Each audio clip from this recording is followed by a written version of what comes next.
Здравейте, казвам се Даниела Ватова и съм координатор в VAT Auditing Team на TaxBake International.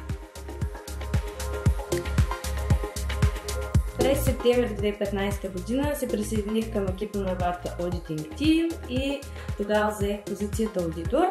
Характерното за нашия екип е, че всеки един от нас, независимо каква роля заема в момента, е стартирал с позицията на аудитор и има солиден опит като аудитор, независимо дали сега са координатори, quality control team leader или менеджер. През 2019 година се отвори възможност за кариерно развитие в нашия екип и аз реших да изляза от зоната си на комфорт и да разширя знанията и отговорностите си, така кандидатствах за отворената позиция и ето ме днес тук. Този септември ще станат 10 години, както съм в VAT Auditing Team.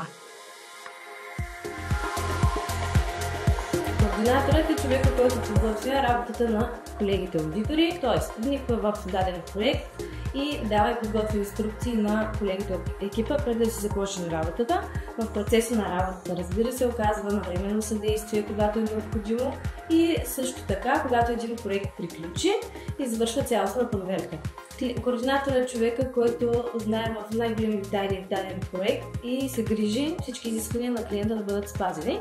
VAT аудиторът от своя страна, това са хората, които взимат решение спрямо предоставените документи от клиента. Тоест, те наблюдават документите и дават решение дали може да се възстанови съответното ДДС от дадена фактура. Ние всички имаме голям набор от знания във връзка с възможностите за възстановяване ДДС на международно равнище за много държави по света и нашата работа дава възможност на клиента да има допълнителен приход. Аз обичам да анализирам и да работя с числа и това е най-любимата ми част от работата. И самият факт, че оставам организирана в такава динамична среда, също ме носи удовлетворение. В работата ми като аудитор най-голямото предизвикателство беше да намеря баланса между скорост и качество на работата. В ролята ми на координатор всеки един ден е предизвикателство, но това ме мотивира да продължавам напред, да се надграждам и развивам за бъдеще. За да стане един човек аудитор е необходимо да има внимание към детайлите, добра компютърна грамотност и добър английски език. Но за мен лично най-важното качество е да има желание за работа, защото за тази позиция не се изисква предишен опит и ако човек има желание, може да се научи доста бързо.